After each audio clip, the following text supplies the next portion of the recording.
Hello audience, my name is Andrew Thomas and I'm a pragmatist. Whenever I see something happening that could potentially be damaging to me as a person, I tend to avoid it.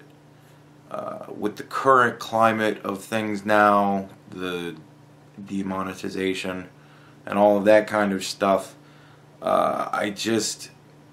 I don't think it's appropriate anymore for me to do the kind of content I have been doing. I think that I've been,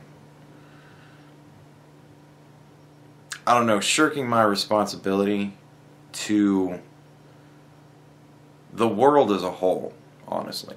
I'm a lot smarter guy than I put on. I know I can be funny, but I can also be very serious, and I can take subjects very seriously. And I think that there should be an activist voice out there in the world for just common sense, really. And so I believe like Sargon, I'm going to throw my hat in that arena, and I'm going to start my own think tank, I guess, whatever you want to call it. I don't even know what it would be called. I haven't really considered anything yet but the name. And I believe I'm going to begin to tackle a lot more serious issues, I think, and in a lot more serious way, a lot more educational. I'm going to do a lot more research.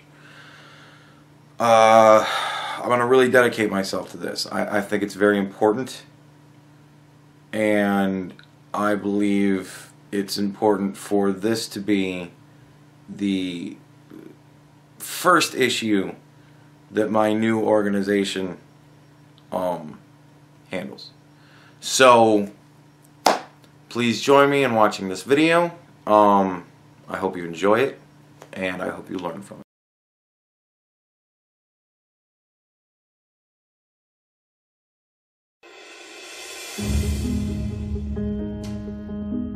That's a rock. That is a steak.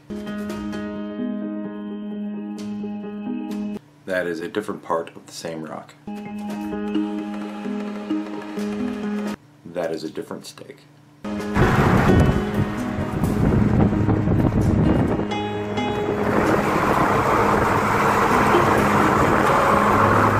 So, okay, how many of you are seriously sitting there like, what in the fuck is happening?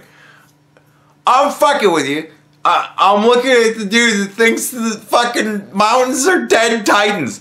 I got Jesse with me. I needed a scientific expert because where the joke came from in my mind was I am doing a lot of like education stuff in this, and it's very funny. So I needed somebody that was a specialist, right? I needed somebody that understood rocks. I needed a geologist or some such the like. So I figure Jesse's a living inanimate thing. So I got him registered with the USGS, the United States Geological Survey, online. And Jesse is now my geologist. And that's there now.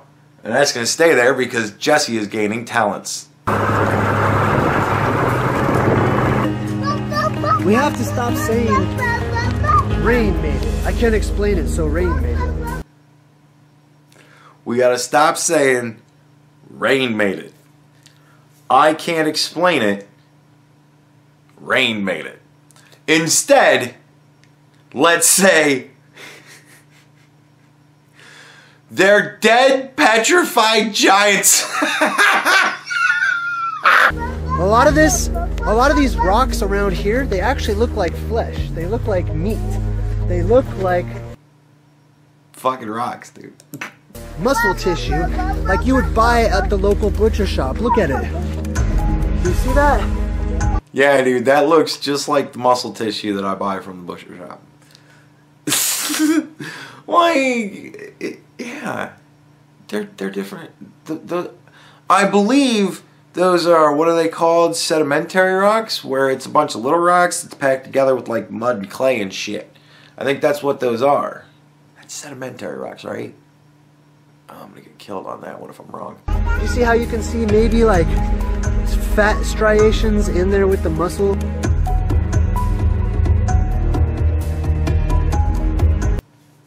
Like, I could see, and I mean, I can't even really see that because the shit's died. I don't know if you know this or not, but that red, it ain't that red. That shit's died. I think it's died, isn't it? Is it fucking died? I thought that was one of the things that like I heard once, and I was like, oh fuck. And it was like a weird random fact that I picked up somewhere along the way. That like all meat's kind of dyed to look that red and nice and juicy.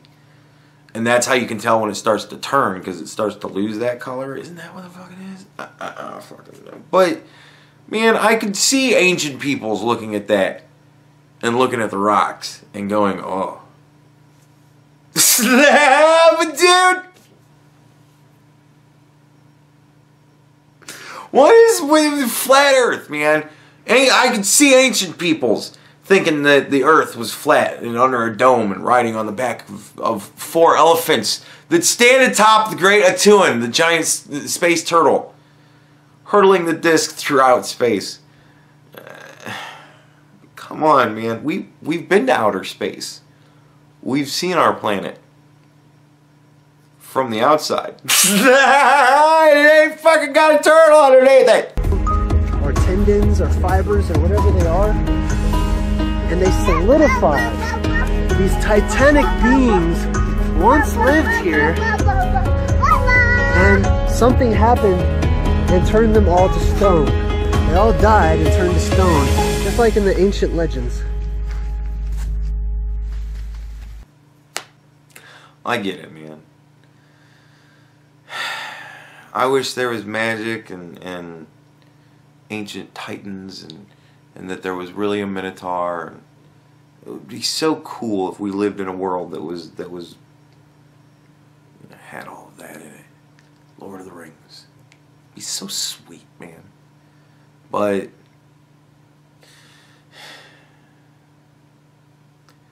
we live in a shit world. All we have is stupid. It's the only great magical power here. Hey, what's up everyone? I just want to show you this giant rock while I'm out here. And people just take these things for granted. They just say, oh, it's just... Alright. Originally, Jesse had suggested for this break, we say, what was it? Yeah. It's a fucking gay joke. Granite. Take it for granted. And the reason it's a gay joke is because I've seen this video twice already. And while it's funny, the granite pun gets played out. So we'll see where I am by the end of the video. We've got about 7 or 8 more to go. So maybe it'll be funny by the end for me. If it's funny for you, awesome. If it would have been funny and I ruined it, sorry. Every once in a while, you guys have to suffer with me too. It's a rock or what have you. But look at these areas. Look at these little pockets. See how there's all these little, you know, little holes in them, and various parts of the rock people just take for granted. I'm serious, man. But I believe I can't remember what the name of it. I think it's sedimentary rocks. But I might have that wrong. But it's where rocks form. They're compressed rocks, and they form from a shit ton of little rocks and gravel and whatnot, compressing together with mud or clay, and then it petrifies, and then over time, with erosion, the fucking rocks come loose until they fall out. And then that's what creates the little... Isn't that true? I don't know. He might be onto something. You know, if you look at things like this in the rock, or this is even better. If you look at this right here is solid, right? It's pretty tough. But then this in here, right?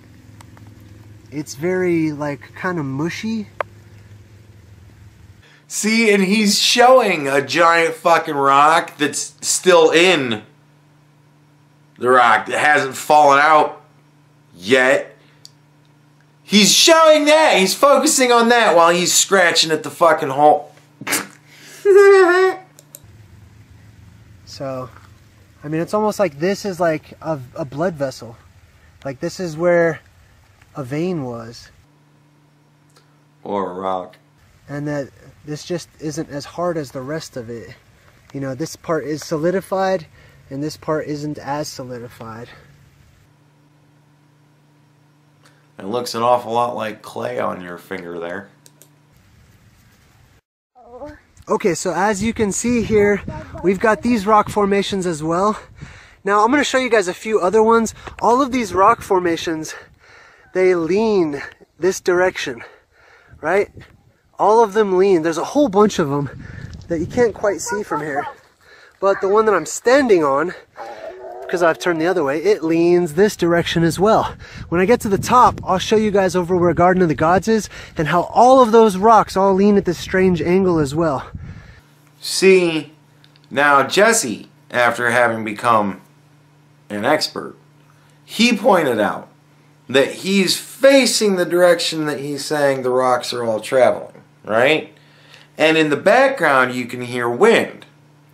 Jesse had mentioned, well, the microphones point towards your fucking face, so the microphone would be pointed this way because his face would be pointed that way, the rocks are pointing that way, and the wind is going that way. So it could be that the rocks eroded in that direction because that happens to be the way the wind goes fucking most. It's cool to have an expert on the show. We'll check it out. Okay, here we are at the top of that rock I was just showing you guys. As you can see, it shoots off at this angle, just a slight angle that way. And off in the distance over there is Garden of the Gods, which is unexplainable to me, according to what I've been taught as far as how rock formations are made. And, you know, there's just rock and it chisels. You hear the wind? But I love how he says that rock formation is unexplainable to me with all I've been taught about rock formations. I had to really think back to fucking high school 20 years ago to fucking even kind of like bring back, like, that's why I'm like, is it sedimentary rocks? I don't fucking remember. Because it was so long ago that I learned these things, and then I took them for granted because they're things I know. It's just shit I know to be true. The earth is round, and rocks are not made from dead giants. It's chiseled away over time by rain and wind. I don't see rain doing that. Let me see if I could zoom in for you guys.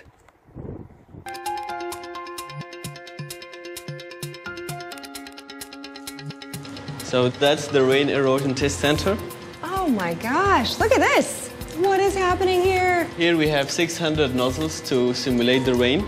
And then these test plates, it's this droplet. That's to simulate the 20 years of rain erosion in approximately 2 weeks of time. Rain really does have an impact on these blades. Actually, it's a huge impact, and so you can see the impact of this rain. I had no idea that it could get that weathered from it. How fast do the blades actually spin in the field in real life? Blades can spin up to 300 kilometers per hour, but here these test blades can run up to 600 kilometers per hour, which is the half of the speed of sound.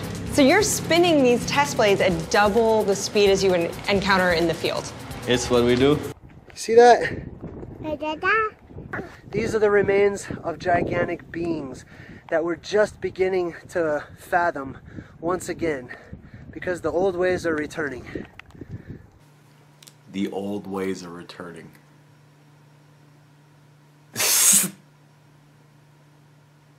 Dude, I totally wish magic was in the world too. I get it, man. I get it. I understand the need to have the world be a cooler place than it is. I totally get it.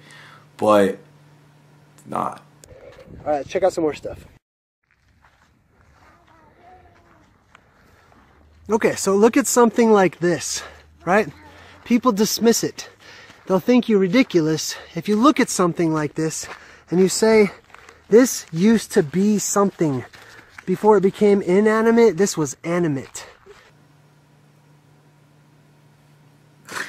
You used to be inanimate, and then you became animate. Isn't that right? Fucking, it's crazy, I know. I mean, I could speculate, and of course we could say what comes to mind when we look at something like this. However, we get to ask ourselves, where do these cracks come from? Or are they cracks? Why does it seem to stop right there and start and continue on like that? It looks like a mouth. It kind of looks like a mouth. Jesse, you want to tell them about it?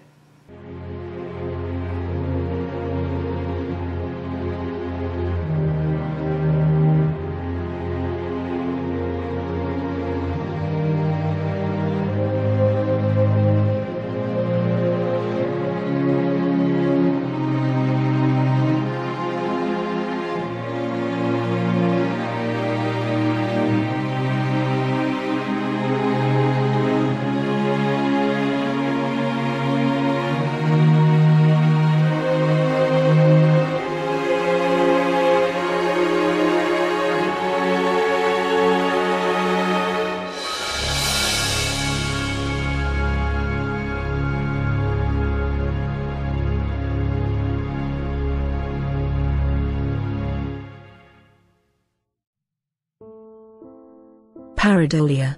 It is an unfamiliar word used to describe a very familiar phenomenon. Every day we are presented with a multitude of vague and random stimuli. Occasionally, we may perceive some of them as significant and meaningful. We perceive clouds to take on the shape of animals and people. Random patterns in nature can also seem familiar. And the design of several man-made objects seems to look back at us with an expressive face. But do these patterns mean anything at all, or could it all just be a trick of the mind? See, Jesse knows his shit. And you know what? Using your imagination to try to figure out and to go back in time to see what these things were. Oh my god! It does totally look like a bird skull. It's a fucking rock!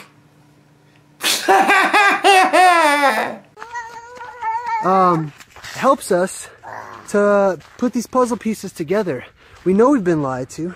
We have to ask ourselves, what are these formations? You know? Why does it look this way? Jesse, answer the man's question. To understand that, we need to discuss weathering. I'm not talking about the weather, like if it happens to be sunny or cold or foggy outside your window right now. I'm talking about weathering, the process that takes place as rocks and other parts of the geosphere are broken down into smaller pieces. Weathering can be caused by water, air, chemicals, plants, or even animals, including us. And there are two types of weathering you need to know about: mechanical weathering and chemical weathering. Mechanical weathering is the process of breaking big rocks into little ones. Frost, ice, the roots of plants, running water, or heat from the sun can all cause mechanical weathering. Chemical weathering involves the changes that some substances can cause in the surface of the rock that make it change shape or color. Things like carbon dioxide, oxygen, and acids can all cause chemical weathering. And when rocks have been weathered and all broken down and are later moved by natural forces like wind, water, or ice, that's called erosion. Do you understand? Do you understand?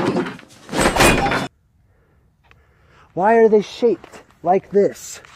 Not simply due to erosion.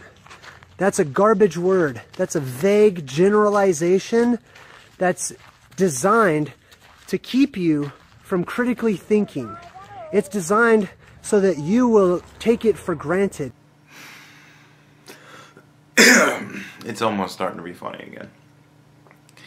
But I love the people that are like, you've been lied to, so you gotta think of things differently. Rocks are dead giants. You will dismiss what you see before you. And what you see before you here are gigantic formations that shoot right up out of the ground. Just jetting up out of the ground, going all the way up. And they're this red, muscular color. And for some reason, they all lean in the same direction, all the way down there. I'm telling you, man, like, the wind blows that way probably more than any other way. It's mountains. This fucking wind probably comes down the mountain. I mean, it's just like, it's a hypothesis. I'm not saying that's what it is. Fuck if I know. But I think it's a pretty decent working hypothesis. I think it's a tad bit better than dead giants. I mean, I'm sitting next to a scientific man here, and I'm not trying to suck his dick. We do that off camera. We need to ask ourselves why. You know? There are no plate tectonics here. I can vouch for this. There are no plate tectonics in Colorado. Jesse? Hi, I'm Maxwell Bulleris, and this is my project on the formation of the Rocky Mountains. Okay, so before we get into the formation of the Rocky Mountains, we first need to understand how convection currents work. And convection currents occur down in the mantle, which is represented right here, and this is the crust of the Earth. So down in the mantle, everything's made up of this hot, molten magma. And the farther down into the mantle you go, the hotter it gets. So down here is really hot, while up here it's not as hot. So this magma at the bottom here gets hotter and hotter and hotter. And when things get hotter, they expand and become less dense. So the less dense magma moves up to the top of the mantle, where it starts to cool down because it's not as hot up there. So it starts to cool down, and it becomes more dense, and it falls back down. And it creates this circular pattern of motion going around and around and around called a convection current. Okay, so now that we understand the way convection currents work, we need to understand how they affect the crust of the Earth, these tectonic plates. So the way it works is that you have this spinning magma down below, like we talked about before. And as it spins, it's like a conveyor belt. It spins like a conveyor belt or an escalator or something, and it pushes these giant masses of rock above it that are floating on it in a certain direction. And they push in all different directions. So we have all these tectonic plates moving around, and eventually what's going to happen is two of these giant plates, this is a top-down view, are going to collide with each other. They're going to be pushed into each other.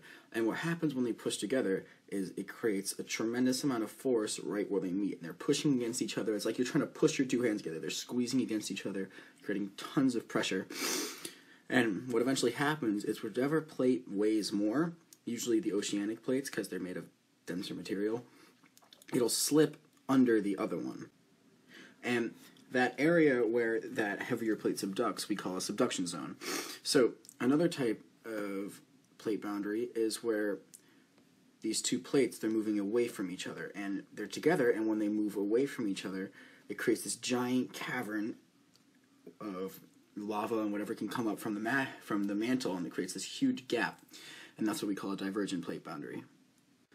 So now that we know the way that everything's moving around under the Earth's crust, we can now look at the way the Rocky Mountains actually formed. So, like we talked about before, these currents pushed these two tectonic plates on the west coast and the west part of North America together, and one of them subducted under the other, as we can see here, and it started pushing down under it. So that plate that subducted under North America, it kept pushing inwards, and eventually it started moving up instead of down, and it ended up pushing up into and against the land of North America, kind of like a spatula on a frying pan under a burger or something. And it created all this force pushing against the land, and it kept moving along the coast. So finally, after pushing for an extremely long time, like millions of years, this plate that was under North America, it pushed the land of North America up into these mountains that we now call the Rockies. I mean, if there were, I would be at the epicenter of thousands and thousands of earthquakes all the time. I mean, look at these Rocky Mountains behind me. Science teachers have taught me in, yes, college and high school and grade school and whatnot. They taught me that these formations that you see before you are because tectonics pushed together and created the mountains and whatnot. That's not true. I don't know, man. That's what Jesse says. Don't fucking blame me. It's just not. It's simply not true by way of reasoning, by looking at it, by wondering at it. See, dude, that's your problem. You're just wondering. You're not thinking about shit. So, we'll continue looking at more stuff.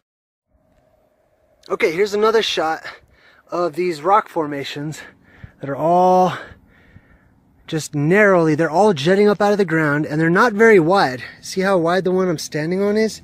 I mean, it gets slightly wide. It's maybe, I don't know, 10 feet wide max. But all these rock formations, if you look out there, they're all jetting up in this direction. And they go all the way down. Do you see that line? It kind of curves around off in the distance. See if I can zoom in there. See those rocks? They all do that. Maybe as the plate was pushing up, it pushed the rocks like fingers, you know, like up out of the ground. Maybe that's what it was. You were fucking wrong. Your degree ain't worth shit. They're all jetting up in the ground. Oh, jetting up right there. And then they're jetting up off in the distance as well, all the way, and they circle around until they get over there to that Garden of the Gods rock formation. So, yeah, the fingers out of the ground, that totally makes a lot more sense. But fingers of rock coming up out of the ground, that also kind of supports his claim. Dude, you wanted me to make that fucking point, you asshole. I honestly don't know what it is, but it's something. And I'm still trying to figure it out. And I'm going to continue investigating it. I mean, I know a lot of people will just look at it and say, it looks like rocks. It looks like erosion. Yeah, well, fuck them. They're idiots, right? Asshole. But it's not. It's not erosion. Water does not erode things at an angle like that. You know, water is not responsible for these plates sticking up out of the earth like the back of a giant stegosaurus or something. No, it's the finger thing. The point you wanted me to make fucking destroys the whole goddamn argument we have. Water is not responsible. Wind is not responsible for these things. Yeah, they're giant fingers. He is right. He just didn't figure out that they're giant fingers. These things were preformed. They were shaped already. Either that, or perhaps there was some sort of erosion? There was something there blocking the way. I'm squishing all of your heads right now. Right? And then a bunch of mud washed up against whatever it was. And you know, it stayed there until whatever it was had left. Honestly, that's probably like the most coherent and well-framed thought that he's had this whole video. Anyways, let's go look at some more stuff.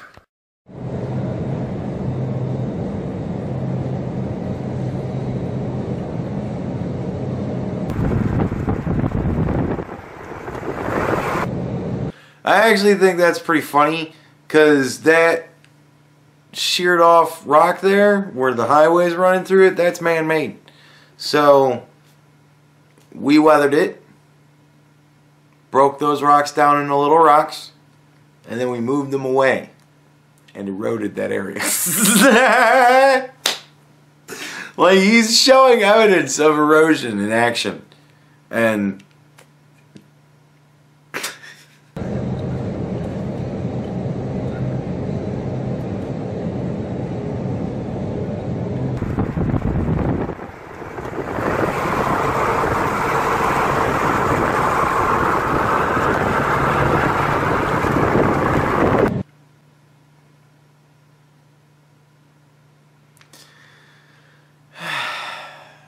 Like, what is fucking, with the, so then, like, the Green Canyon, is that, like, a butt?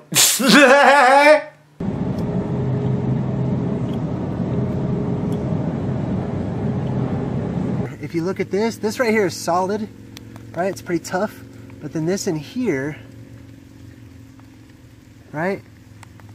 It's very, like, kind of mushy. Like your head, dude.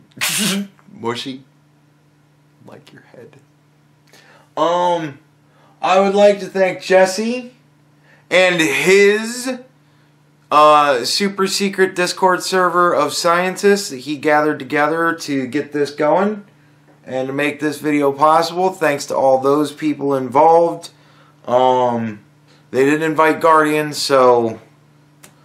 And while we're talking about stupid motherfuckers, I can't help but look in the fucking mirror, because I'm the fucking idiot who is seeing this guy in the server and thinking to myself, well shit, we've got nothing to worry about, because who'd be stupid enough to do anything off key when he's in the fucking server? We're probably never gonna know what the fuck they're talking about in there. Hey, nice football.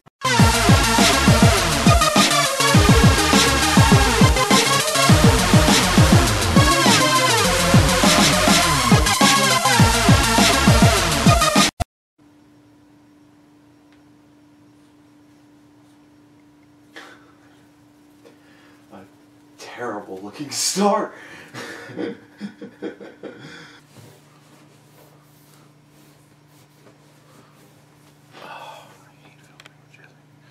People say, why don't you have Jesse on more often? Because he's a fucking pain in the ass and he digs into my hip the whole fucking time.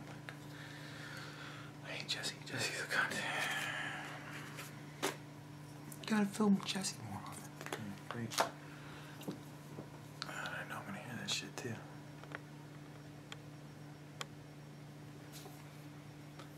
This used to be me. A sad, sad puppy. No food in the fridge, holes in my pillowcase, and all out of... Recently, things have been going great.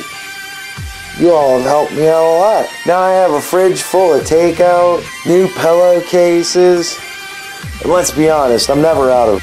But the reason that things have changed around for me like that is because I've had a lot of pressure taken off of me for buying stuff for making videos for you guys. You guys helped me buy a new capture box when my old one broke. You helped me buy a new PC when the other one turned into poop. And you helped me get to Perfect Circle concerts so that I could share that experiences with you guys. Recently I've kind of had to change the way I do things, but I found another way.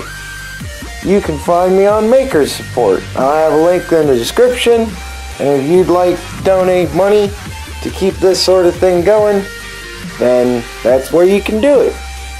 Thank you very much. Have a good day. I hope you have fun.